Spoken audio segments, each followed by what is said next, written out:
www.attableek.com, the reviver of Iman. Alhamdulillah nahmaduhu wa nasta'inuhu wa nastaghfiruhu wa nu'minu wa natawakkalu alayhi wa na'udhu billahi min shururi anfusina wa min sayyiati a'malina wa na'udhu billahi min shururi anfusina wa min sayyiati a'malina man yahdihillahu fala mudilla lahu wa man yudlilhu fala hadiya lahu wa nashhadu an la ilaha illa Allah wahdahu la sharika lahu wa nashhadu anna sayyidana wa maulana Muhammadan abduhu wa rasuluhu sallallahu ta'ala alayhi wa ala alihi wa ashabihi wa baraka wa sallama tasliman kathiran kathira. Amma ba'du, fa'udhu billahi minash shaitanir rajim. Bismillahir rahmanir rahim. Yarfa'illahu alladhina amanu minkum walladhina utul ilma darajat. Wa qala ta'ala thumma awrasna al-kitaba alladhina istafayna min ibadina. وقال النبي صلى الله تعالى عليه وسلم الدين والنصيحة لله ولرسوله ولأئمة المسلمين ولعامتهم أو كما قال عليه الصلاة والسلام. میرے قابل احترام حضرات علماء کرام، آج کی یہ مجلس آپ کے اساتذہ اور مربیوں کی دعوت پر اس لیے منعقد کی گئی ہے کہ ایک عرصہ ہوا آپ یہاں سے ان سے فیض اٹھا کر کے گئے ہیں.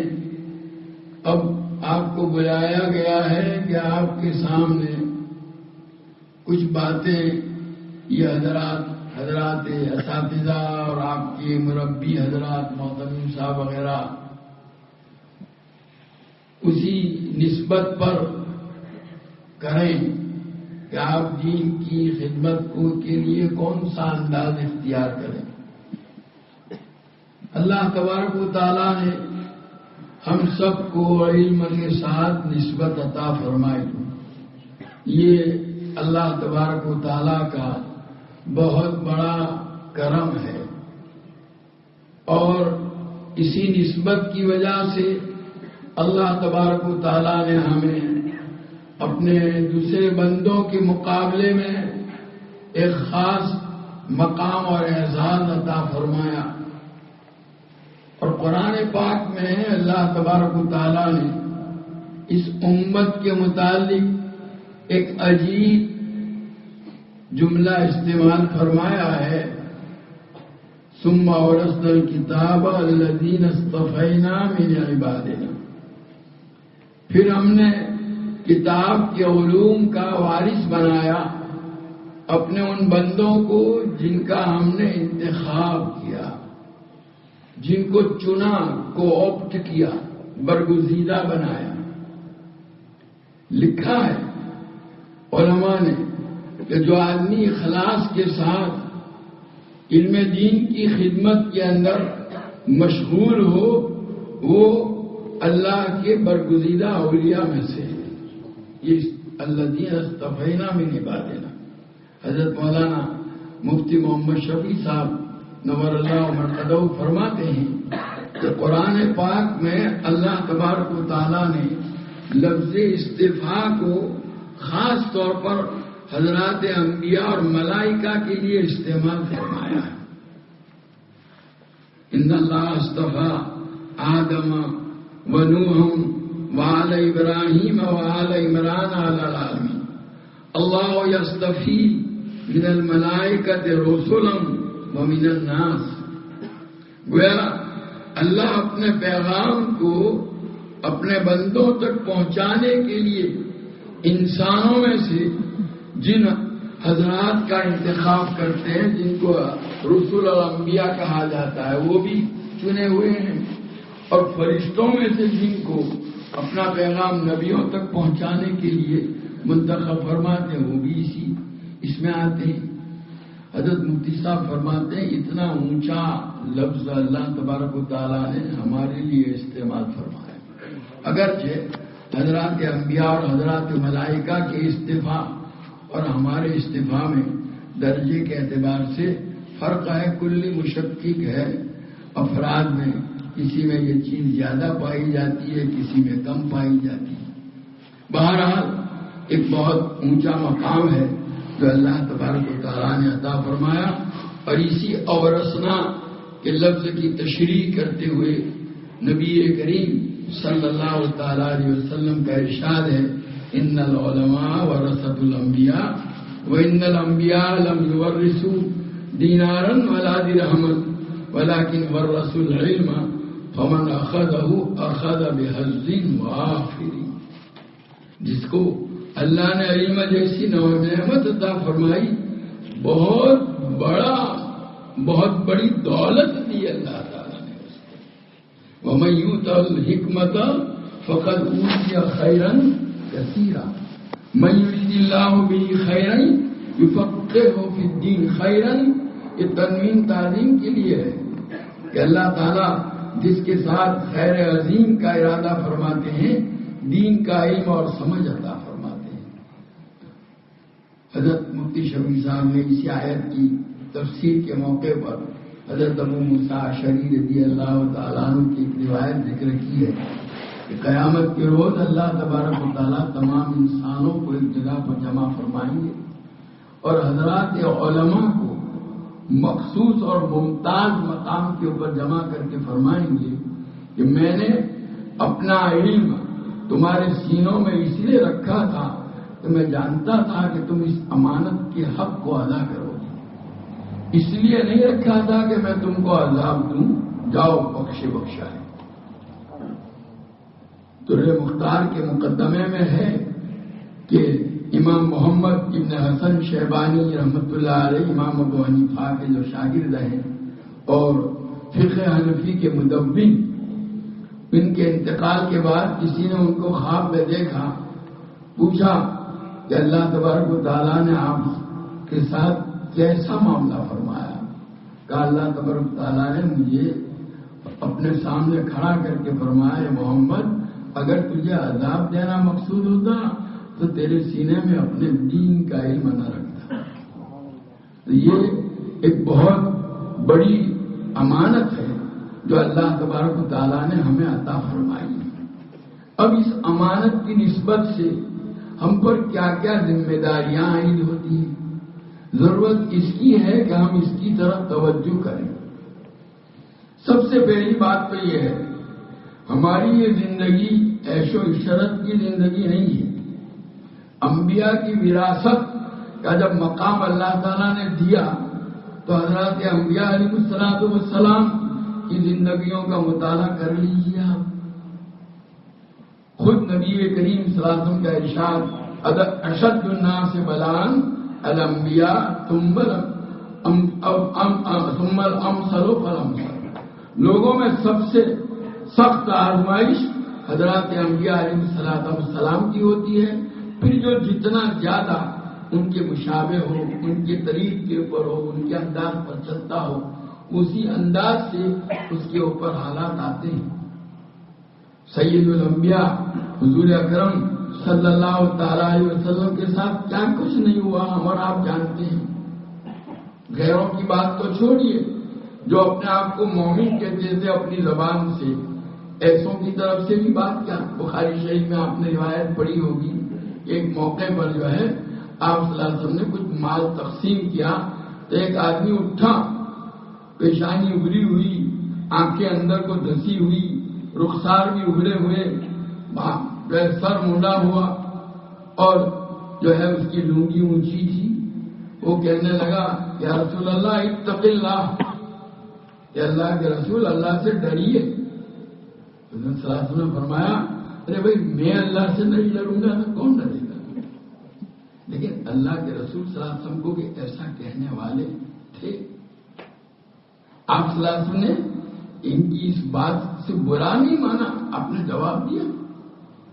اور ہمارے اکابر نے جیسے علم کی راہ میں اور یہ خدمت دین کی راہ میں جو تکلیفیں برداشت کی لوگوں کی، وہ خود حضور صلی اللہ علیہ وسلم کو باری تعالیٰ کیا فرماتے ہیں، وَلَقَدْ نَعْلَمُ أَنَّكَ يَضِيقُ صَدْرُكَ بِمَا يَقُولُونَ فَسَبِّحْ بِحَمْدِ رَبِّكَ وَكُن مِّنَ السَّاجِدِينَ. اے نبی، ان کی باتوں سے آپ کے دلوں کے اندر جو تنگی آتی ہے ہم جانتے ہیں. معلوم ہوا کہ کیسے تانے دیتے ہوں گے، کیسی باتیں کرتے ہیں. لیکن نبی کریم صلی اللہ علیہ وسلم کو باری تعالیٰ فرماتے ہیں ہمیں سب کچھ علم ہے. اور علاج کیا بتلایا، فَسَبِّحْ بِحَمْدِ رَبِّكَ وَكُن مِّنَ السَّاجِدِينَ. کیا ہم اس علاج پر بھی عمل کرتے ہیں؟ ہمیں جب ایسا معاملہ پیش آتا ہے تو اصل تو ضرورت ہے اس کی طرف متوجہ ہونے کی. تو میں یہ عرض کر رہا تھا امام ابو حنیفہ رحمۃ اللہ علیہ کا ایک واقعہ چھوٹا سا سنا دیتا ہوں. ایک آدمی نے آپ کے ساتھ گستاخی کرتے ہوئے آپ کو تماچا مار دیا. تو آپ نے فرمایا بھائی دیکھو، میں اگر چاہتا تو تماچا مار کر اس سے اپنا بدلہ لے سکتا تھا، لیکن میں نہیں ماروں گا. میں اگر چاہتا تو حاکم وقت سے تیری شکایت کر کے اس کے ذریعے سے تجھے سزا دلوا سکتا تھا، لیکن میں ایسا نہیں کروں گا. میں اگر چاہتا تو رات کو اللہ کے حضور تیری اس گستاخی کی فریاد کر کے اللہ کو جو ہے کہتا کہ وہ تجھے عذاب بھیجے، لیکن میں ایسا نہیں کروں گا. اور کل کو قیامت میں میدان حشر میں تیرا دامن بھی اس پر پکڑ سکتا تھا، لیکن میں ایسا بھی نہیں کروں گا. بلکہ اگر اللہ تعالیٰ نے میری مغفرت فرمائی اور مجھے اس نے شفاعت کا اختیار دیا تو تیرے بغیر جنت میں نہیں جاؤں گا. ہمیں تو ان اخلاق کو برتنا ہے اور اتنا بڑا دل رکھ کر کے دین کی خدمت کرنی ہے. ہمارا کابر کے حالات کو پڑھ لیجیے، کیسی کیسی تکلیفیں انہوں نے برداشت کی ہیں. تو یہ چیز یہ بھی ہے پہلی جو میں عرض کرنا چاہتا ہوں کہ بھئی یہ ہمیں کوئی یہاں لڈو ملنے والے نہیں ہیں، یہاں تو گالیاں ہی کھانی ہیں. یہ راستہ ہی وہ ہے، اس لیے یہ سمجھ کر کے آگے بڑھنا ہے.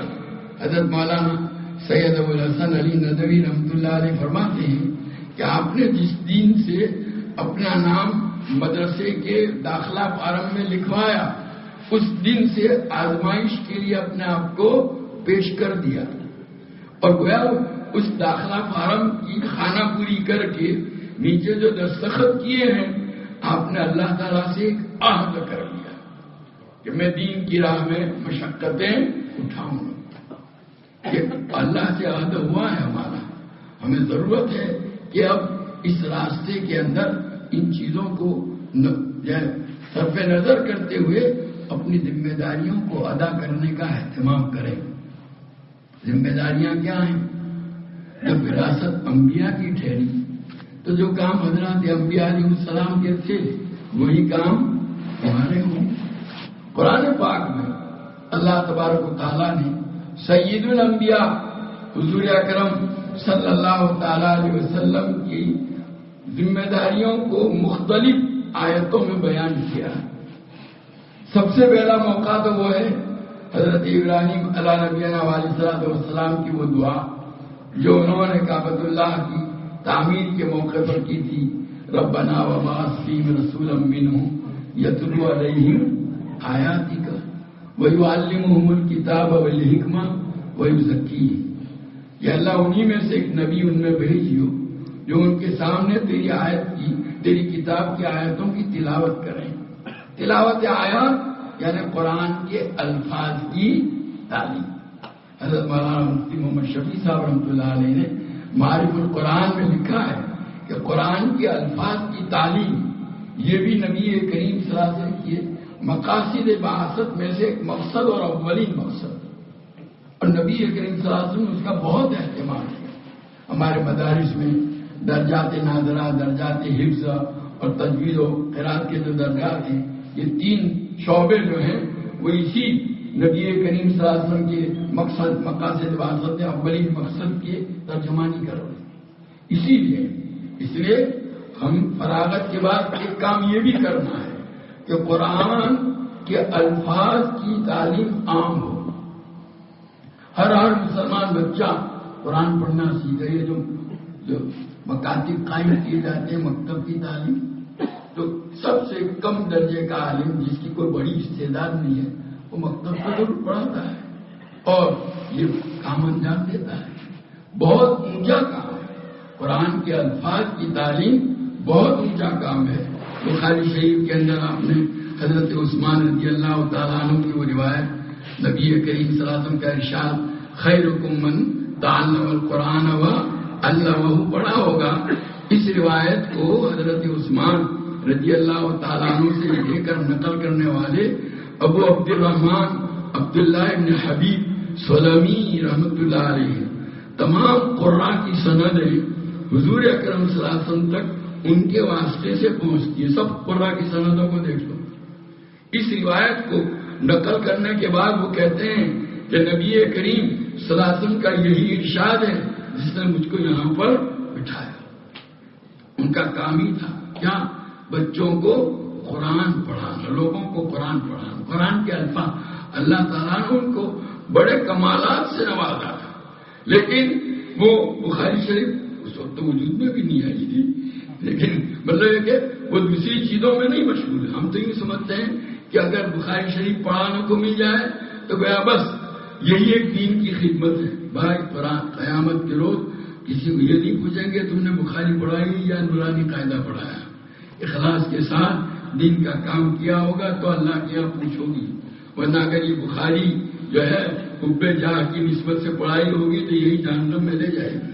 اللہ میری اور آپ کی حفاظت فرمائے. تو یہ آج کل تو کیا ہو گیا، فراغت کے بعد تھوڑی بہت استعداد اگر ہوتی ہے ان کو پوچھتے ہیں کہ بھائی تم کام کبھی کہیں کسی جگہ بھائی کوئی مدرسہ والے آپ کو بلاویں اور آپ کو مسند مشیخت حدیث کے اوپر بٹھاویں تو یہ آپ کو پڑھانے کا کام کریں گے. حضرات صحابہ کو دیکھو، اب صحابہ تمام اپنے اپنے کام میں لگے رہتے تھے. آپ نے بخاری شریف کے اندر پڑھا ہوگا تو حضرت ابو سعید خدری رضی اللہ تعالیٰ عنہ جو مکثرین صحابہ میں جن 7 حضرات صحابہ سے نبی کریم صلی اللہ علیہ وسلم کی احادیث 1000 سے زیادہ منقول ہیں، ان میں ہے، ان کو مکثرین کہتے ہیں حضرات محدثین. تو وہاں ہے ایک مرتبہ حضرت عبداللہ ابن عباس رضی اللہ تعالیٰ عنہ، بخاری شریف کتاب المساجد میں حضرت عبداللہ ابن عباس رضی اللہ تعالیٰ عنہ نے اپنے صاحبزادے علی اور اپنے شاگرد اکرمہ سے ان کا جاؤ ابو سعید خدری کے پاس جا کر کے پڑھو. آج ہم میں ہے، ہم اپنے شاگردوں کو کسی دوسرے عالم کے پاس بھیجیں گے، وہ جاتا ہوگا وہاں مت جائیے. بھائی علم جو ہے وہ تو ایک یونٹ ہے، اکائی، وہ سب ایک ہے. اس علم کی وجہ سے اور دینی چیزوں آج تک سب سے بڑی عصبیت جو دنیا میں وجود میں آئی ہے اسی کی وجہ سے. فلانے مدرسے کا فارغ، فلانے مدرسے کا فارغ، فلانے شیخ کا مرید، فلانے شیخ کا مراد، بس جو دین کے شعبے سے انہی کو عصبیت کی بنیادیں بنا ڈالی اور جگڑ ڈالی. یہ محرومی کی علامت ہے، محرومی کی علامت ہے. خیر، تو حضرت عبداللہ ابن عباس رضی اللہ تعالیٰ عنہ ان کو ان کے بعد وہ گئے باغ میں، وہ باغ میں اپنے درختوں کو پانی پلا رہے تھے. ان کو پوچھا کیسے آئے؟ کہ آپ سے حدیث سننے کے لیے، وہ پانی پلانا چھوڑ کر وہیں ایک درخت کے نیچے گوٹ مار کر کے بیٹھ گئے احتباء کر کے. حدیثیں سنائی، اسی میں وہ حدیث بھی سنائی نبی کریم صلی اللہ علیہ وسلم کی مسجد کی تعمیر کیسے ہوئی. امام بخاری وہاں اس میں یہ ہے. تو دیکھو حضرات صحابہ اپنی کھیتی باڑی کرتے تھے اور علم کی اشاعت بھی کرتے تھے. ان کو کہ یہ نہیں تھا کہ باقاعدہ حکومت کی طرف سے اس کام کے لیے منتخب کیا گیا ہو کہ بھائی تم اس کا یہ کام کرو.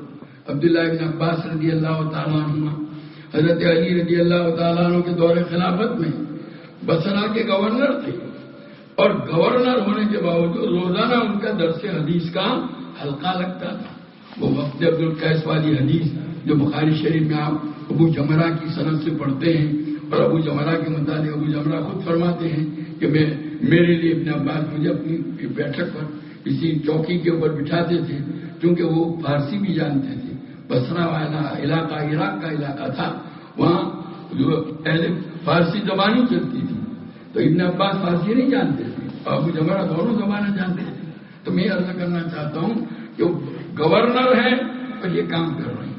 تو آج کیا ہو گیا کہ کسی کے پاس اگر اپنی تجارت ہے تو مولوی بننے کے بعد وہ تو پھر کتاب پڑھا، کتاب کو چھوئے گا بھی نہیں، عالم بننے کے بعد بھی نہیں. بھائی آپ کو تو یہ کام کرنا ہی، یہ تو ہمارا اصلی کام ہے. تجارت سے انکار نہیں، تجارت کیجیے، صحابہ نے تجارت کی تھی. تو بہرحال یہ میں عرض کرنا چاہتا ہوں کہ علم کی اشاعت یہ ہماری زندگی کا ایک عظیم مقصد ہونا چاہیے. اور قرآن میں باری تعالیٰ نے اس کی تاکید فرمائی، ان الذین یکتمون ما انزلنا من البینات والہدی من بعد ما بیناہ للناس فی الکتاب اولئک یلعنهم اللہ ویلعنهم اللاعنون الا الذین تابوا واصلحوا وبینوا فاولئک اتوب علیہم وانا التواب الرحیم. آپ نے کتاب العلم میں بخاری کی پڑھا ہوگا کہ حضرت ابو ہریرہ رضی اللہ تعالیٰ عنہ بکثرت جو روایتیں بیان کرتے تھے، اس پر کسی نے اشکال کیا کہ ابو ہریرہ اتنی ساری روایتیں کیوں بیان کرتے ہیں؟ تو حضرت ابو ہریرہ نے کہا لوگ یہ کہتے ہیں کہ ابو ہریرہ بہت زیادہ روایتیں بیان کرتے ہیں، اس کا معاملہ تو کل کو قیامت میں فیصل ہوگا. قرآن کی یہ دو آیتیں اگر نہ ہوتی تو میں یہ روایتیں بیان نہ کرتا. حضرت عثمان رضی اللہ تعالیٰ عنہ کی روایت بخاری شریف میں کتاب الوضو میں باب الوضو سلاسن میں امام بخاری نے ذکر کی ہے اعضائے وضو کو کہ حضرت عثمان نے پانی منگوایا، اور اس میں بھی حضرت عثمان کے الفاظ ہیں. اس میں چونکہ یہ ہے کہ جو اس طرح وضو کر کے 2 رکعت اس طرح پڑھے لا یحدث فیہما نفسہ، کہ اس میں اپنے جی سے باتیں نہ کرے تو اللہ تعالیٰ اس کے سارے گناہوں کو معاف کر دے. تو اس میں بہت بڑی بشارت ہے. اندیشہ ہے کہ اس کو سن کر کوئی آدمی کسی غلط فہمی کا شکار نہ ہو جائے. تو حضرت عثمان رضی اللہ تعالیٰ عنہ فرماتے ہیں کہ اگر حضور اکرم اگر قرآن کی آیتیں نہ ہوتی تو میں یہ روایت لوگوں کے سامنے بیان نہ کرتا. اندیشہ ہے کہ لوگ اس کی وجہ سے غلط فہمی کا شکار نہ ہو. تو میں عرض کرنا چاہتا ہوں کہ حضرات صحابہ نے اپنا فریضہ ادا کیا. حضرت معاذ رضی اللہ تعالیٰ عنہ کی وہ روایت تو سبھی جانتے ہیں. انتقال کے وقت جو ہے انہوں نے سب لوگوں کو بلایا کمرے کے اندر اور کیا کہا، میں نے نبی کریم صلی اللہ علیہ وسلم کی زبان مبارک سے جتنا بھی سنا تھا وہ سب آپ کو پہنچا دیا سوائے ایک حدیث کے. اب میں سوال کرتا ہوں، آج کوئی چھوٹے سے چھوٹا عالم جس کو کم سے کم استدعا اس نے بھی جتنے مسائل سیکھے ہیں مدرسے میں رہ کر، کیا وہ یہ دعویٰ کر سکتا ہے کہ وہ سارے مسائل میں نے لوگوں تک پہنچا دیے؟ ایک بھی نہیں ملے گا. لیکن حضرات صحابہ کی یہ شان تھی. حضرت ابو ذر غفاری رضی اللہ تعالیٰ عنہ کا مقولہ بخاری شریف کی کتاب العلم میں ہے. وہ ان کو وہاں ربضہ بھیجا گیا تھا. حضرت عثمان رضی اللہ تعالیٰ عنہ نے ان کو کہا تھا کوئی آپ سے پوچھنے آئے تو جواب نہیں دینے کا. وہ حج میں آئے تھے، رمیہ جمرات کے موقع پر کسی نے مسئلہ پوچھا، جواب دینے لگے تو کسی نے کہا کہ آپ کو تو حضرت عثمان نے روکا ہے، منع کیا ہے مسئلے بتانے سے. کیا کہتے ہیں، اگر تیز تلوار میری اس گدی کے اوپر رکھ دی جائے اور مجھے اس بات کا یقین ہو کہ اس تلوار کو تم میری گدی پر چلاؤ گے میرے اس کے اوپر گردن پر، اس سے پہلے میں نبی کریم صلی اللہ علیہ وسلم کی ایک ارشاد کو پہنچا سکتا ہوں تو وہ پہنچا کر دوں گا. یہ جذبہ نبی کریم صلی اللہ علیہ وسلم کے ارشادات کو، دین کی باتوں کو پہنچانے کا، تو وہ جذبہ بھی ہمارے اندر ہونا چاہیے. یہ چیزیں اس کی طرف توجہ کی جائے. ہمارے بزرگوں کے ہاں اس کا بڑا اہتمام تھا، اور وہ دین کو پہنچانا. حضرت مولانا اسماعیل شہید رحمۃ اللہ علیہ کے حالات کے اندر لکھا ہے، ایک مرتبہ دلی کی جامع مسجد کے اندر بیان دیا. مسجد کھچا کچ بھری ہوئی ہے. بیان پہ فارغ ہوئے اور اٹھ کر کے جا رہے تھے، سیڑھیوں پر تھے. ایک آدمی آیا، اس نے کہا میں تو آپ کا بیان سننے کے لیے آیا تھا، لیکن میں یہاں دیکھ رہا ہوں کہ آپ کا بیان تو ختم ہو چکا. کہا اس کا ہاتھ پکڑا، چلو مسجد میں لے گئے. پورا وہ بیان جو پورے مجمع کے سامنے کیا تھا اس کے سامنے آپ نے دہرایا. کسی نے کہا آپ نے ایک کے لیے ایسا کیا، کہ وہ بھی ایک کے لیے کیا تھا، یہ بھی ایک کے لیے کیا تھا. وہ بیان بھی ایک کے لیے ہی کیا تھا، اللہ کے لیے، اور یہ بھی اسی ایک کے لیے کیا ہے. تو حقیقت تو یہ ہے کہ ہمیں اسی جذبے کے ساتھ دین کی باتیں لوگوں تک پہنچانی ہیں، اور اس کے لیے مشقتیں اٹھانی ہیں. ہمارے اکابر کے حالات کو دیکھو. تو بہرحال میں تو یہ عرض کرنے جا رہا تھا کہ حضور صلی اللہ علیہ وسلم کی مقاصد جو بیان کیے گئے بعثت کے، مذاہب نبوت جو بیان کیے، ایک تو تلاوت آیات ہے، قرآن کے الفاظ کی تعلیم.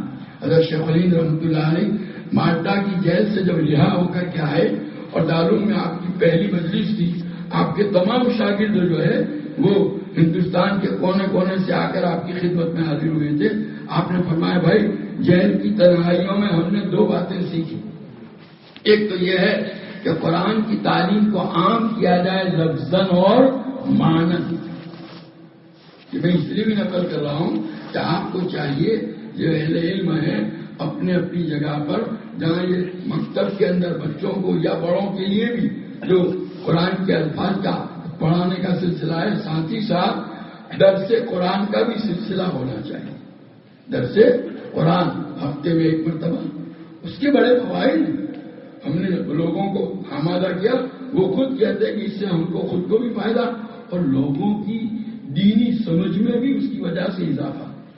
اور وہ لوگ جب ان باتوں کو سنتے ہیں، اللہ تعالیٰ نے دین کی بات میں ایسی برکت رکھی ہے کہ جب آپ کسی کو بتائیں گے اور اس کی سمجھ میں آئے گی تو وہ آپ کو اپنا بہت بڑا محسن سمجھے گا اور آپ کے ساتھ ٹوٹ کر محبت کرے گا. اسی لیے مدرسے میں آپ دیکھتے ہوں گے جو استاد اس کی تفہیم ایسی ہو جس سے طلبا کو انشراح اور اطمینان ہو، طلبا خوب محبت کرتے ہیں، اس سے خوب محبت کرتے ہیں. کیوں؟ اس سے بڑا کوئی احساس نہیں. اور اگر اس میں کمی ہو، چاہے طلبا کو روزانہ چائے پلائے، چاہے روزانہ ان کی دعوت کرے، تو بھی ان کے دلوں میں وہ وقت نہیں ہوگی جو اس کی ہے. وہ تو پٹائی کرے گا تو بھی اس کی پٹائی کو کیا کر لیں گے؟ برداشت کر لیں گے. ہمارے جو ہے ایک ساتھی وہ کہا کرتے ہیں کہ طالب علم چاہے کتاب کو نہ سمجھتا ہو لیکن استاد کو سمجھتا ہے کہ وہ کتنے پانی میں. تو بہرحال کہنے کا حال یہ ہے کہ ہمیں اس علم کی اشاعت کے لیے اپنے آپ کو اور قرآن کے معنی کے لیے یہ آپ جتنے بھی آئے ہیں اپنے اپنی جگہ پر اپنی اپنی مسجدوں میں درس قرآن کا سلسلہ، درس حدیث کا سلسلہ یہ بھی ضرور قائم کریں. لیکن ایک بات یاد رکھیں، درس قرآن اور درس حدیث کے سلسلے میں بھی وہ لمبی چوڑی تقریریں اور لن ترانیاں جو ہے نا وہ نہیں ہونی چاہیے. مختصر انداز جچی تلی بات. آج تک پورا دنیا میں جتنے بھی لوگ ہیں بھلے ان کو علم دین نہ آتا ہو لیکن وہ ہیں سب پڑھے لکھے. وہ پر جیسے ہم تو بولتے ہیں کہ جاہل ہے، یعنی علم دین سے جاہل ہے، اور وہ بھی ہم کو کیا کہتے ہیں؟ جاہل. حکومت ہمارے نصاب کو تسلیم نہیں کرے. اور تو نصاب سے پوچھ وہ جو علم کی بات کریں گے تو وہ ہم کو جاہل کہتے ہیں، اور ہم جب علم کی بات کرتے ہیں تو ہم ان کو جاہل کہتے ہیں. تو لیکن حقیقت تو یہ ہے کہ یہ جو بھی پڑھا ہو، دنیاوی علم بھی پڑھا ہو، اس کی وجہ سے اس کی سمجھ بوجھ اور سمجھنے کی صلاحیت بڑھ جاتی. تو آپ نبی تولی بات، سمجھداری کی بات کہیں گے چاہے 10 منٹ جمعہ کے بیان میں بھی لمبا چوڑا بیان ہونا نہیں چاہیے، یہ بات یاد رکھیے۔ ہمارے یہاں حضرت مولانا شوکت صاحب تھے، جامع مسجد بمبئی کے امام۔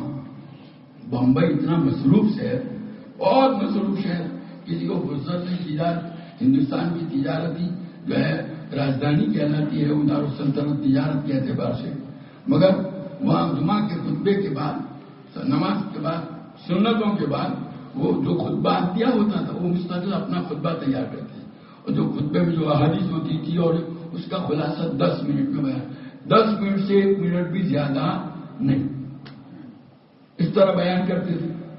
میں نے دیکھا کہ نماز کا سلام پھیرنے کے بعد حالانکہ گیا، ہمارے یہاں تو مسجد میں نماز کے سلام کے بعد کتنے رہتے ہیں پتہ چلتا ہے، سننے والے کتنے شوقین ہیں، لیکن ایک آدمی بھی بمبئی جیسے شہر میں نہیں جاتا تھا، ان کی بات سننے کے بعد ہی جاتا تھا، کیونکہ اس کو معلوم ہے کہ بات جلدی تو لیے اور 10 منٹ سے زیادہ نہیں۔ ہم تو کہیں گے بھائی بیٹھو تھوڑی، اب وہ بات ہماری لمبی ہو جائے گی تو وہ آئندہ کے لیے توبہ کر لیں گے، اس مولوی کے بارے میں ضروری بیٹھے ہیں۔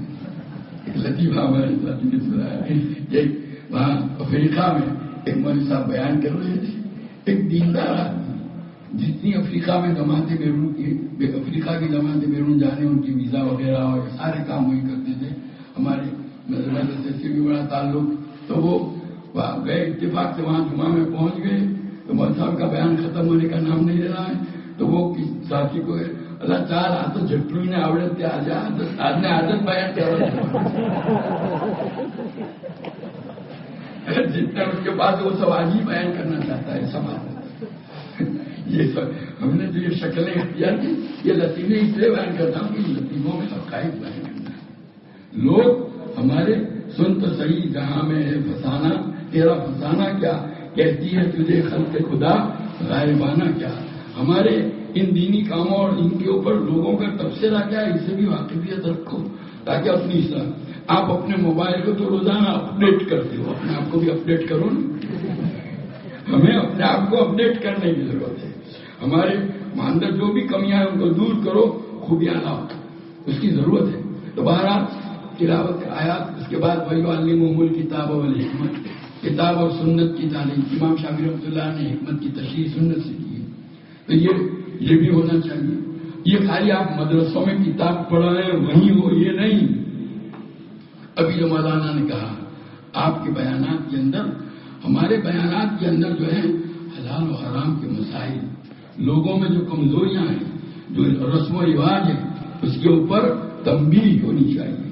بخاری شریف میں آپ نے پڑھا ہوگا، ایک مرتبہ حضرت معاویہ رضی اللہ تعالیٰ عنہ اپنے دور خلافت میں، ان کا آخری دورہ تھا مدینہ منورہ کا، وہ جا رہے تھے، راستے میں ایک چوٹی، یعنی عورتیں اپنے بال کے ساتھ دوسرے بال بنا جو جوڑتی تھی، کسی عورت کی اس طرح کی چوٹی کھل کر کے نیچے گر گئی ہوگی، تو حضرت کے شرطی نے اٹھا کر کے حضرت کے ہاتھ میں نہیں، آپ مدینہ منورہ مسجد نبوی میں ایسی حالت میں تشریف لائے، خطبہ دیا، ان کے ہاتھ میں یہ چوٹی تھی، اور پہلا جملہ تھا اَيْنَ عُلَمَاؤُكُمْ، بخاری شریف میں یہ جملہ موجود ہے، دیکھ لو، تمہارے علماء کا۔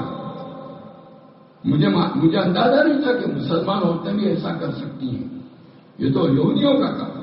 تو یہ ایسی چیزیں جب ہمارے علم میں آئے کہ ہمارے یہاں کیا کیا کمزوریاں ہیں، اس پر ہمیں کیا کرنی چاہیے، تنبیہ، مگر کیوں نہیں کرتے؟ وجہ یہ ہے کہ ہم ان کمزوریوں میں خود ہی کیا ہوتے ہیں، مبتلا ہوتے ہیں، ہمارے گھروں میں وہ کمزوریاں ہوتی ہیں، ہم ان پر تنبیہ نہیں کرتے۔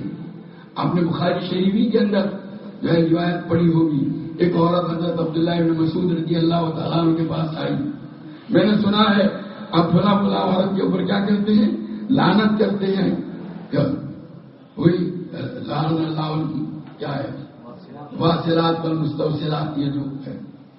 تو حضرت ابن مسعود رضی اللہ تعالیٰ عنہ نے جواب میں فرمایا، میں اس پر کیوں لعنت نہ کروں جس پر اللہ نے لعنت کی ہے؟ تو وہ عورت کہتی میں نے تو پورا قرآن جو دفتین ما بین الدفتین ہے وہ پورا پڑھ لیا، کہیں بھی اس کا تذکرہ نہیں۔ تو حضرت عبداللہ بن مسعود رضی اللہ تعالیٰ عنہ نے جواب میں فرمایا، لو قراتی ہے لوجدتی ہے، اگر جان سے بڑا ہوتا تو تجھے ملتا، پھر حضرت ابن مسعود نے کہا کیا قرآن میں تم نے یہ نہیں پڑھا کہ ما آتاکم الرسول فخذوہ وما نہاکم عنہ فانتہوا کا فرمت کیا ہے. حضور نے اس کا حکم دیا. جب بات چیت ہو گئی اس عورت کو کچھ موقع نہیں رہا تو آخر میں یہ کہتے ہیں یہ وہ کیا کہتی ہے تمہارے گھر والے بھی تو ایسا کرتے ہیں سنو. تو حضرت ابن مسعود نے کیا کہا جا اندر جا کر کے دیکھ کر کیا اندر بھیجا اس عورت کو ان کی بیوی کا واپس جب ہے کچھ کہنے نے کہا اگر ایسا ہوتا تو یہ میرے گھر میں نہیں رہ سکتی تھی.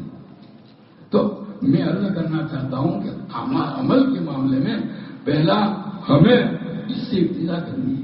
جب ہمیں حضرت سید احمد شہید رحمۃ اللہ علیہ نے نکاح ثانی کے سلسلے میں جب لوگوں کو یہ کہا اس کو ایک مستقل مہم چلائی کیونکہ ہندوستان میں ہندوؤں کی اس کی وجہ سے صحبت کی وجہ سے کسی عورت کے شوہر کا اگر انتقال ہو گیا ہو تو اس کا دوسرا نکاح ہوتا. جوانی میں ہوا ہے تو بھی پھر ہمیشہ بیچاری پوری زندگی اسی طرح بیوگی میں گزار دیتی ہے. نکاح بیوگان کے سلسلے میں جب حضرت نے کام شروع کیا سب سے پہلا کام یہ کیا کہ آپ کی باوج آپ کے بھائی کا انتقال ہو گیا تھا باوج بیوہ تھی تو حضرت نے باقاعدہ اپنا امامہ باوج کے قدموں میں رکھ دیا کہ اگر تم جو ہے میری بات مانو تو اللہ تعالیٰ کا ایک بہت بڑا حکم زندہ ہو جائے گا. اور پھر جو ہے درخواست کی پہلے خود نکاح کیا پھر لوگوں کو اس کی طرف متوجہ کیا. حضرت تانوی رحمۃ اللہ علیہ کے حالات میں لکھا ہے کہ نکاح بیوگاں پر ایک مرتبہ تقریر فرما رہے تھے درمیان میں ایک آدمی اٹھا. حضرت سمجھ گئے حضرت کی بہن کے شوہر کا انتقال ہو گیا تھا وہ بیوہ تھی. حضرت سمجھ گئے کیا ہو اس کو بولنے نہیں دیا. حضرت گھر گئے درمیان میں تقریر سے جا کر کے اپنی بہن کی قدموں پر اپنی ٹوپی ڈالی اور کہا بہن اگر تم میری بات مان لو تو میں لوگوں کو نصیحت کرنے کے قابل رہوں گا ورنہ نہیں. کیا بات ہے کیا آپ دوسرا نکاح کر لیجیے. بہن نے قبول کر لیا نکاح. اس کے بعد آئے پھر اس کا کیا کہتے ہو اس نے یہی بات کی کہ ان کا نکاح ہو گیا. تو میں عرض کرنا چاہتا ہوں کہ یہ ساری آپ تو ہمارے سماج کے اندر جو کمزوریاں ہوتی ہیں ان کمزوریوں کے ہم ہی پہلے نمبر پر کیا ہوتے ہیں شکار ہوتے ہیں. پھر ہم دوسروں کو کیسے کہیں گے. اس لیے یہ بہت اہم چیز ہے اس کی طرف توجہ کرنے کی ضرورت ہے. ہمیں تو نبی کریم صلی اللہ علیہ وسلم کے طریقوں کو اپنانا ہے ہر چیز میں. ایک کتنی محتاط ہمارے بزرگوں کے زندگیوں میں احتیاط کا کیا عالم تھا. حضرت میاں جی نور محمد صاحب جنجانوی رحمۃ اللہ علیہ جو حضرت حاجی امداد اللہ صاحب رحمۃ اللہ علیہ کے شیخ ہیں وہ ایک مرتبہ بیٹھے ہوئے تھے کسی نے کوئی اچھی آواز میں نعت پڑھتا تھا. وہ سما والے جو پرانے اب تو رہے ہم بھی بڑے شوق سے سن رہے ہیں جو جائز شما کہا ہے لوگوں نے جس کے اندر یہ کہا ہے کہ کوئی بجانے کا کوئی آلہ استعمال اسی پر اختلاف تھا لوگوں کا.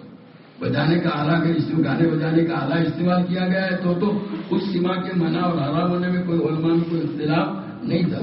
تو بہرحال حضرت عبد الحلیم صاحب جونپوری رحمۃ اللہ ہمارے ہمارے قریب کے بزرگوں میں تو وہ اس پر بڑی تاکید کرتے تھے. وہی یہ اختلاف تو اسی پر تھا. ہم تو بس اپنی مجلسوں میں باقاعدہ اور اب تو نعت کی باقاعدہ مجلسیں مولانا ناراض نہ ہوں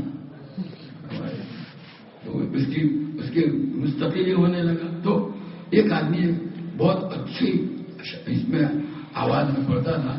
حضرت موجود تھے کسی نے جو ہے اس کو اشارہ کر دیا.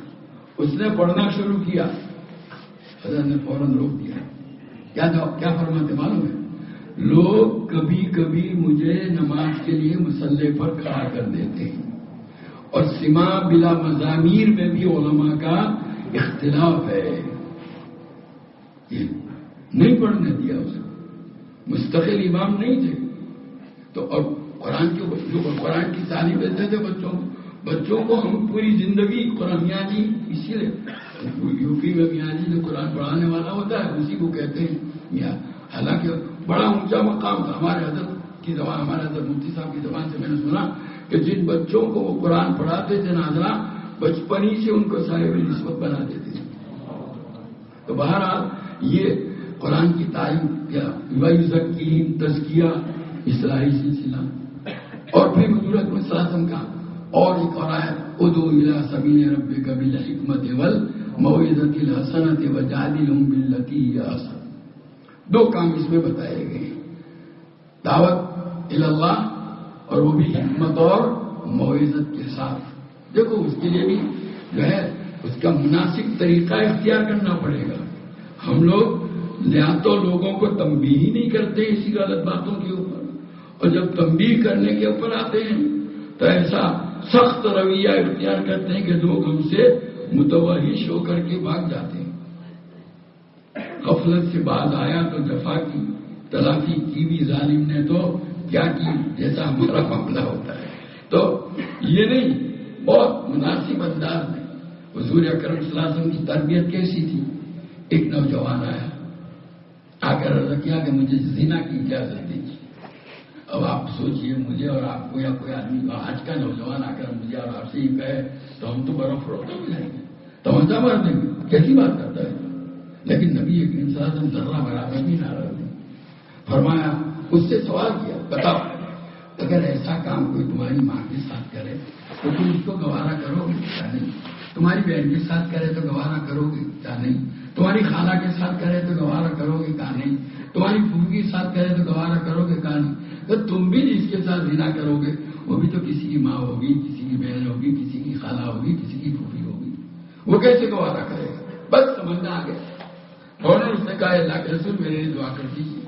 آپ صلی اللہ علیہ وسلم نے اس کے سینے پر ہاتھ مارا کہ اللہ اس کے سینے کو غلوں کا سے صاف فرمایا. وہ راوی کہتے ہیں اس کے بعد اس نوجوان کا یہ حال ہوتا کہ اس کی نگاہ زمین سے ہٹتی نہیں تھی. تو بہرحال یہ طریقہ جو ہے یہ بھی تو حضور صلی اللہ علیہ وسلم تربیت کس انداز سے فرماتے ہیں. تو آپ صلی اللہ علیہ وسلم نے تو اپنی زندگی میں کبھی کسی کو پیٹا ہی نہیں کی.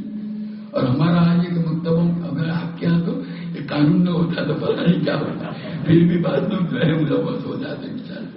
حالانکہ یہ اب عورتیں ہمارے یہاں بچوں کو ڈرانے کے لیے جہاں کتے اور بلی کا نام لیتی ہیں وہاں مولوی صاحب کا بھی تو نام ہے، مول صاحب آگے. یہ ہمارا مقام نہیں ہے. تو بہرحال ضرورت اس کی ہے کہ طریقے صحیح.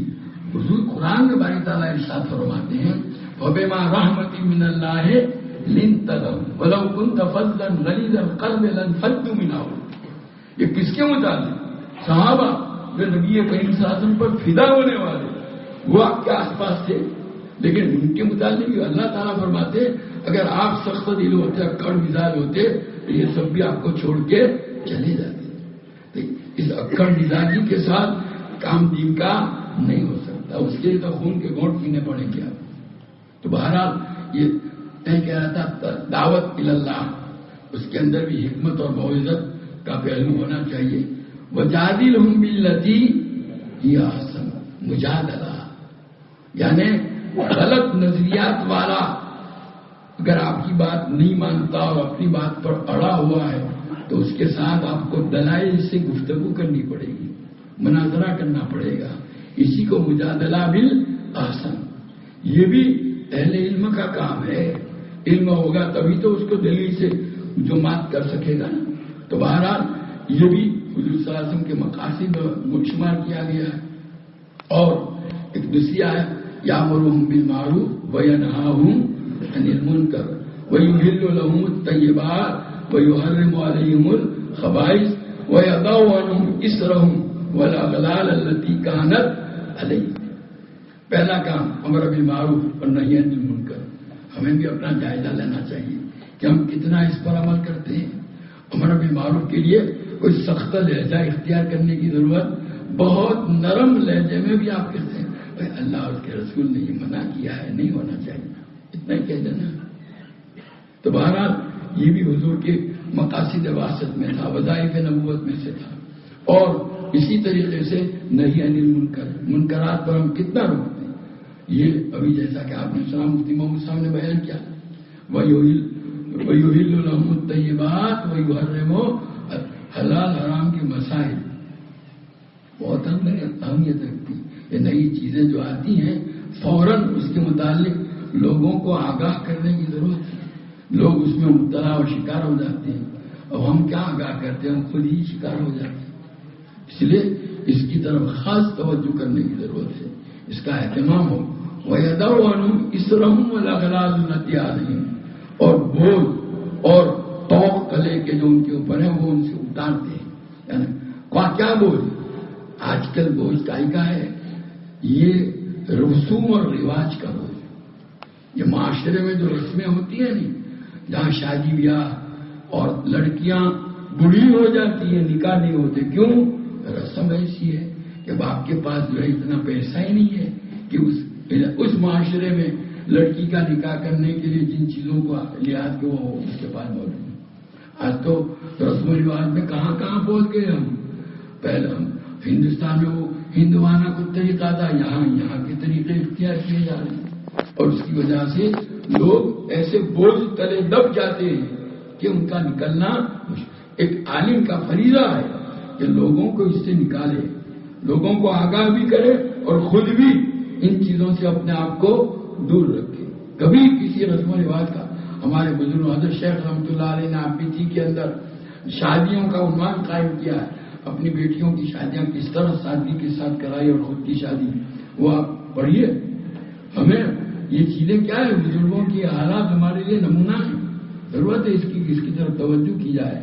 تو بہرحال وَبَلِّغْ مَا أُنزِلَ إِلَيْكَ فَإِن لَّمْ تَفْعَلْ وَمَا بَلَّغْتَ رِسَالَتَهُ، تبلیغ احکام کو پہنچانا. ہوئی حضرت ابو ذر غفاری رضی اللہ تعالیٰ عنہ کا جو جملہ میں نے نقل کیا تھا تو وہ بہت اس کی اہمیت ہے. تو بہرحال وظائف نبوت اور مقاصد بعثت کو سامنے رکھ کر صحیح اصول کے مطابق جو آدمی دین کی اشاعت کا کام کرتا ہے وہ حقیقی معنی میں وارث الانبیاء ہے. وارث الانبیاء کوئی منصب ہے نہیں جس کے اوپر ہم فخر و مباحت کریں. یہ تو بہت بڑی ذمہ داری کا کام ہے، بڑی مسئولیت ہے. اور ان سارے کاموں کے لیے ضرورت اس بات کی ہے کہ ہم اپنے بزرگوں کے ساتھ تعلق قائم کریں، اپنے قلب کی اصلاح کرائیں. تو بہت اہم ہے. حضرت نانوتی اور حضرت گنگوئی رحمۃ اللہ علیہ جبال علم ہے، پہاڑ سے علم. اس کے باوجود انہوں نے حضرت حاجی امداد اللہ صاحب رحمۃ اللہ علیہ کے ہاتھ پر بیعت کی. کائے کی یہ بیعت کی تھی؟ کسی نے پوچھا، کسی نے حضرت نانوتی سے پوچھا کہ حضرت حاجی امداد اللہ صاحب عالم تھے؟ وہ سمجھ گئے سوال کرنے والے. تو جواب میں کیا پڑھا؟ وہ عالم گر تھے، یعنی عالم بنانے والے. حضرت گنگوئی رحمۃ اللہ علیہ سے پوچھا تو حضرت گنگوئی رحمۃ اللہ نے فرمایا کہ دیکھو بھائی، ایک مٹھائی والا ہوتا ہے، مٹھائیوں کے نام ہوتے ہیں، فلانی مٹھائی فلانی مٹھائی فلانی مٹھائی. ہم نے جو پڑھا نا تو وہ تو خالی گویا جیسے مٹھائیوں کے نام کوئی پڑھے. اب اس کو پوچھے کہ یہ مٹھائی اس کا ذائقہ کیا ہے تو مجھے نہیں معلوم. اور ایک دوسرا ہے جس نے یہ کتاب میں کچھ پڑھا نہیں ہے، وہ سیدھا آپ کو مٹھائی والے کی دکان پر لے جائے گا، یہ چکھائے گا، دیکھو اس کو چکھو، یہ چکھائے گا، اس کو دیکھو. ہر ایک کا ذائقہ باقاعدہ آپ کو چکھا کر کے بتلا دے. تو وہ ہے سکینت کہ جو ہم نے پڑھا تھا کتابوں میں وہ انہوں نے عملی طور پر ہم کو کروایا. حالانکہ وہ ہم اعمال میں جتنے ان کے عمل کے اندر کوئی کمزوری کا سوال ہی نہیں تھا، لیکن وہ جو باطنی اوصاف ہے ان کو حاصل کرنے کے لیے جو مجاہدے وہ کرائے گئے. ہم تو باطنی اوصاف کیا چیزیں وہی نہیں جانتے، اسی سے بڑی تعداد تو بے خبر ہے. توجہ اس کی طرف کرنے کی ضرورت ہے، صحبت حاصل کرنا. حضرت تھانوی رحمۃ اللہ علیہ سے ایک صاحب نے یوں کہا کہ مجھ میں بڑا غصہ ہے، بہت خوشی. تو حضرت نے ایک مولانا کا نام لیا، لکھنؤ کے وہ رہنے والے تھے، کہ فلاں مولانا صاحب جو ہیں آپ روزانہ ان کے پاس جا کر بیٹھا کر. ان کی طبیعت میں بڑا علم تھا اور بہت تحمل. تو وہ کہتے ہیں چند روز میں گیا، سارا غصہ ختم ہو کر کے طبیعت کے اندر جو ہے تحمل پیدا ہو گیا. تو دل نہ بدل رہے، یہ دلی اوصاف جو ہیں وہ دل والے کے پاس سے ہی حاصل ہوا کرتے ہیں. تو بہرحال ہمیں اپنی اصلاح کے لیے ان سے تعلق قائم کرنے کی ضرورت ہے. آج کل تو یہ ہو گیا بیعت ہوتے ہیں اور وہاں شیخ کے پاس جا کر گویا اس بات کے متمنی ہوتے ہیں کہ ہمیں عزت کا مقام دیا جائے. اب وہاں تو بھائی اپنے آپ کو مٹاؤ گے تو کچھ اصلاح ہوگی. حضرت گنگوئی رحمۃ اللہ علیہ فرماتے ہیں ایک مرتبہ حضرت حاجی صاحب نے میرا امتحان لینے کے لیے مجھے اپنے پاس کھانے کے لیے بلایا، اور کھانے کے لیے جب بیٹھے تو دال جو تھی وہ اس کا پیالہ میری طرف بڑھا دیا، کوفتے بھی تھے وہ اپنے پاس رہنے دیے۔ اس مجلس میں حضرت حافظ ضامن صاحب شہید رحمۃ اللہ علیہ جو حضرت حاجی صاحب کے پیر بھائی ہیں وہ بھی بڑے بزرگ تھے، وہ بھی موجود تھے۔ تو حضرت گنگوئی رحمۃ اللہ علیہ فرماتے ہیں انہوں نے کہا بھائی حاجی صاحب ذرا یہ کوفتوں کا پیالہ ادھر کر دو، رشید احمد کو سے دور ہے، ان کا ہاتھ قریب ہو جائے۔ تو حضرت حاجی صاحب نے امتحان لینا تھا کہ یہ بھی کیا غنیمت ہے کہ اپنے ساتھ بٹھا کر کے کھلا رہا ہوں، ورنہ چاہیے تو تھا چوڑوں چماؤں کی طرح ہاتھ میں روٹی دے دیتا۔ کہا یہ بول کر کے میری طرف دیکھا کہ میرے چہرے کے اوپر کوئی اثر تو پڑا ہے؟ بالکل نہیں۔ کہا میں تو دل سے ہی سمجھتا تھا کہ واقعتاً یہ آپ کا بڑا احسان ہے کہ اپنے ساتھ بٹھا کر کے کیا، ورنہ میں تو اس لائق بھی نہیں۔ تو اب تو بزرگوں کے پاس جاتے ہیں تو وہاں پر بھی اسی مقصد کے لیے جاتے ہیں خلافت مل جائے۔ بس یہ جتنے بزرگوں کی خدمت میں جانے والے ہیں ان میں سے 99% میں تو یوں کہتا ہوں، مبالغہ نہیں ہے، 99% وہ ہے جن کے دل میں یہی ہے یہ تو حب جا دور کرنے کے لیے تو جا رہے ہیں اور حب جا کے لیے بیٹھتا ہے، اس کی تمنا کی بیٹھے۔ ایک آدمی حضرت جنید کی خدمت میں آتا تھا کہ اتنی مدت سے آپ کے یہاں آ رہا ہوں تو کچھ فائدہ نہیں، بس کیوں آتے ہو؟ کہ میں اس لیے آتا ہوں کہ آپ سے کچھ حاصل کروں، لوگوں سے یہی تو ہے پہلے ہی دن سے بزرگ بننے کی ٹھانی ہے۔ اور حضرت شاہ ولی اللہ صاحب رحمۃ اللہ علیہ ہم بیان کرتے ہیں تو بیان کیا کوئی آپ پوچھیں میرے بیان میں کوئی ایسی کوئی قابل اعتراض چیز تو نہیں تھی؟ خود بھی یوں سمجھتا ہے قابل اعتراض نہیں تھی، وہ تو اس سے پوچھتا نہیں وہ حضرت آپ کا بیان تو بہت اچھا ہے۔ یہ جملے اس کی زبان سے نکلوانے کے لیے یہ پوچھتے ہیں۔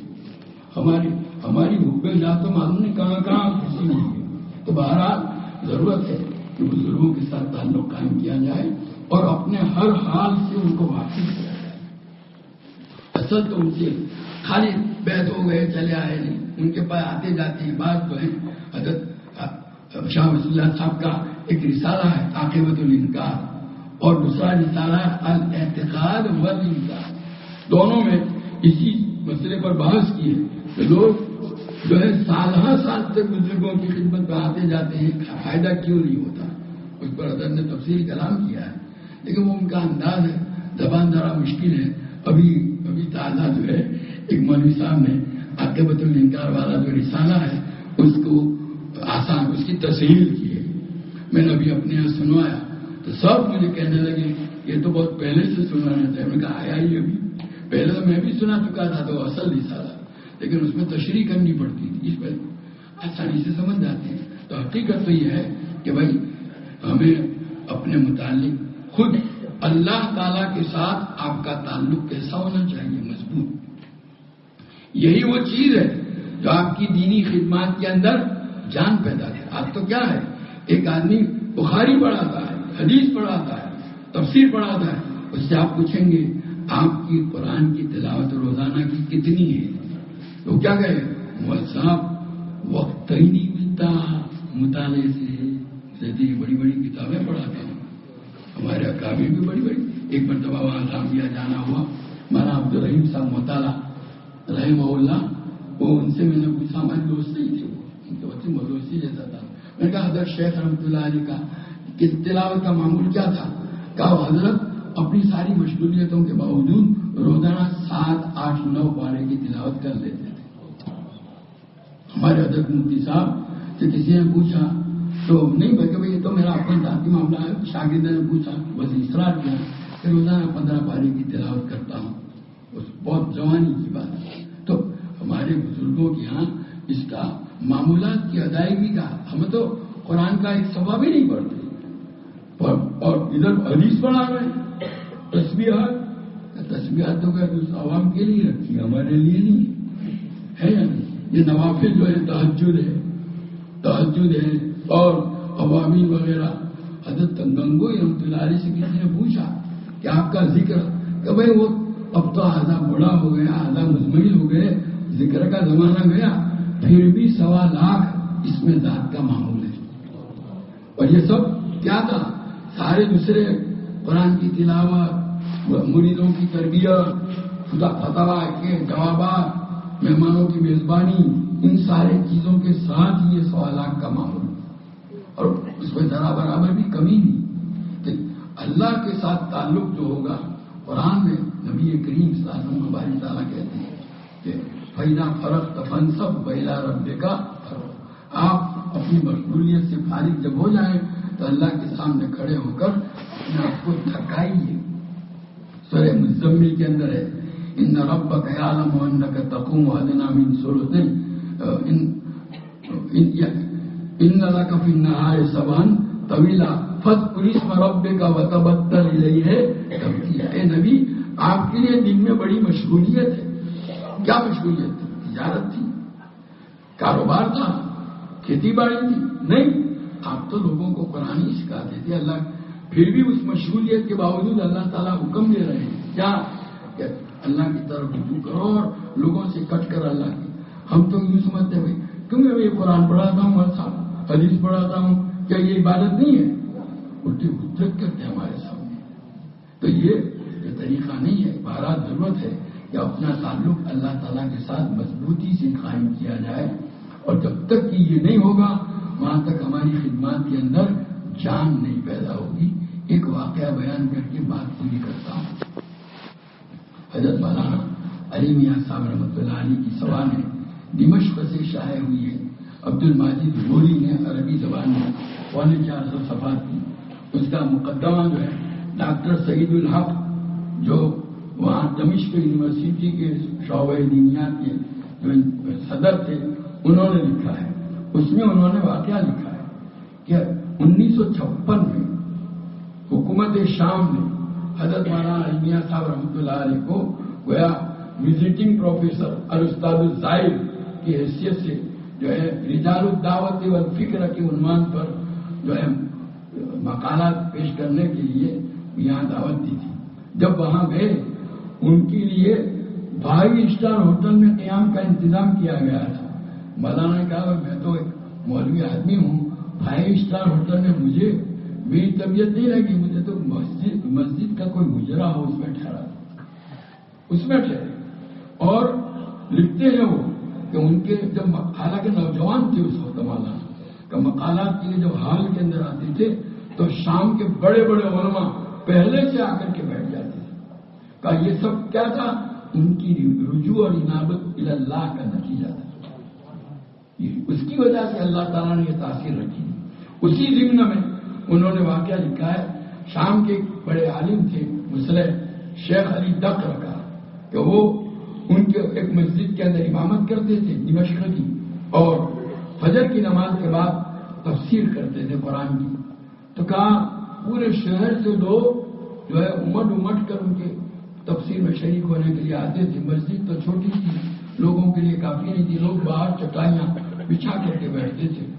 وہ باہر والوں کو تو پوری آواز بھی نہیں پہنچتی تھی.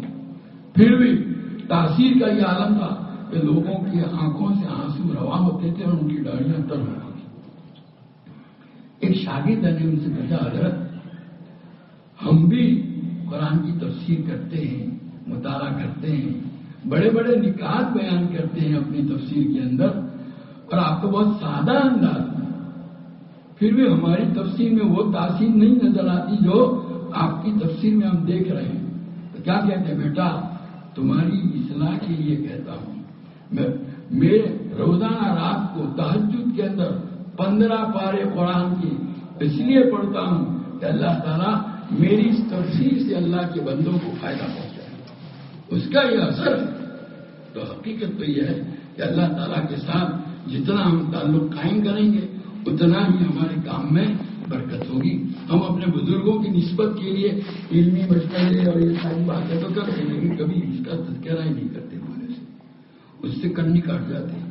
اس لیے ضرورت ہے کہ اس کی طرف توجہ ہو اور اس کا اہتمام کیا جائے. اللہ تبارک تعالیٰ ہم سب کو اس کی توفیق اور سعادت عطا فرمائے.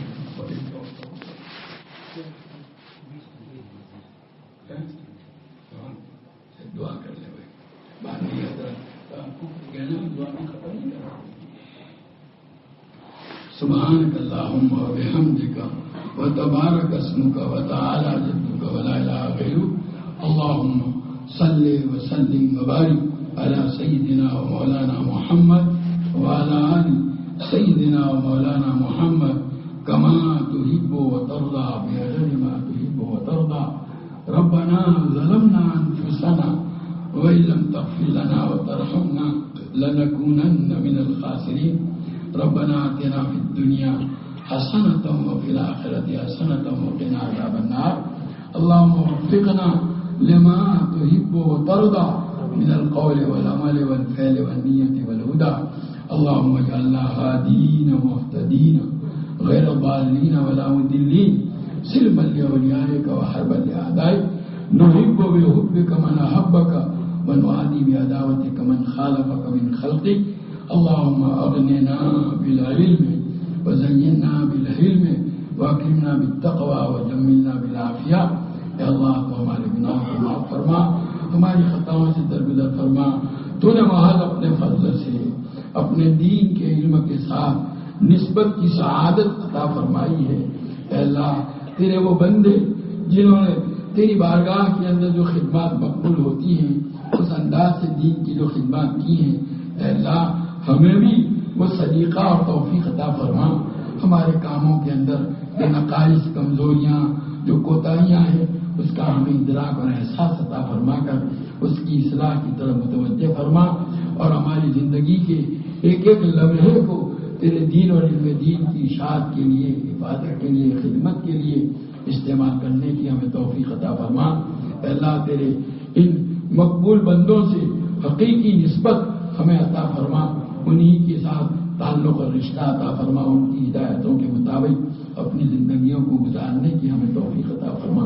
اے اللہ تیرے یہ بندے تو نے بڑی عظیم سعادت علم کی ان کو عطا فرمائی ہے اور یہاں سے اے اللہ یہ فارغ ہو کر کے گئے ہیں، ان میں سے ہر ایک کو اے اللہ تو ہدایت کا چراغ مفتاح للخیر اور مغلاق للشر اس کو بنا دے. اے اللہ دین کی خدمت کا، علم دین کی اشاعت کا سلیقہ اور طریقہ عطا فرما. اخلاص دے، استقامت دے، ہمت دے، حوصلہ دے. اس کے لیے جن جن اوصاف حمیدہ کی ضرورت ہے اے اللہ وہ ان کے دلوں میں پیدا کر دے. اس کے لیے حاصل کرنے کے لیے جو جو طریقے اختیار کرنے چاہیے ان طریقوں کو اپنانے کی ان کو توفیق عطا فرما. زندگی کے ہر موڑ پر اے اللہ تو ان کی رہنمائی فرما، دستگیری فرما، مشکل کشائی فرما. اے اللہ ان کو اپنے اساتذہ کے ساتھ جوڑے رکھ کر اے اللہ ان سے ہدایتیں حاصل کر کے تیرے دین کی خدمت کے اندر لگائے رکھ اے اللہ اور اپنے مقبول بندوں کے ساتھ دنیا آخرت کے اندر معشور فرما. اے اللہ اس جامعہ کو ہر نوع کی ترقیات سے مالا مال فرما. اس کے علمی، اخلاقی، انتظامی، تعلیمی، تربیتی، اصلاحی معیار کو بلند سے بلند تر فرما. اس کے قائم کرنے والوں، چلانے والوں، پڑھانے والوں، پڑھنے والوں، تعاون کرنے والوں، تعلق محبت رکھنے والوں سب کو بے انتہا قبول فرما. ہر قسم کے شرور، فتن، آفات، بلیات، مکارہ سے اس جامعہ کی پوری حفاظت فرما. ربنا تقبل منا انك انت السميع العليم وتب علينا انك انت التواب الرحيم. صلی اللہ تعالی علی خیر خلقه سیدنا و مولانا محمد و آلہ و اصحابہ اجمعین برحمتک یا ارحم الراحمین. ایک بات عرض کرنا بھول گیا، اپنا تعلق اپنے اساتذہ اور اپنے بڑوں کے ساتھ قائم رکھو. فارسی اور اردو کے اندر ہے پیوستار شجر سے امید بہار رکھ. جو ٹہنی درخت پر لگی ہوئی ہے نا تو موسم خزاں کے اندر چاہے اس کے پتے جھڑ گئے ہوں اور بالکل ڈنڈا معلوم ہوتا ہے. آپ تو ہر سال یہ منظر دیکھتے ہوں گے برف باری کے موقع پر کہ سارے درختوں کے پتے گر کر کے درخت خالی ڈنڈے نظر آتے ہیں، لیکن پھر اس کے بعد پھر وہی سرسبز و شاداب چونکہ وہ جڑ سے لگے ہوئے ہیں. اور جو ٹہنی درخت سے الگ ہو گئی چاہے اس کو تم پانی میں بھی ڈال دو تو بھی وہ پتے اس کے باقی رہنے والے نہیں ہیں. تو حقیقت تو یہ ہے کہ آپ اپنے اساتذہ سے جڑے رہیں. ہمارے اکابر کو اللہ تعالیٰ نے جو خدمت کا سلیقہ اور جو مسلک معتدل عطا فرمایا اس پر بھی قائم رہنے کی ضرورت ہے. آج کل ہمارے نوفارغین جو ہیں وہ لوگوں کے بہکاوے میں آ کر پتہ نہیں کس چیزوں کا کن چیزوں کا شکار ہو جاتے ہیں، اس سے بھی خاص اللہ تعالیٰ آپ کو بچائے، اللہ ہم سب کو توفیق عطا فرمائے۔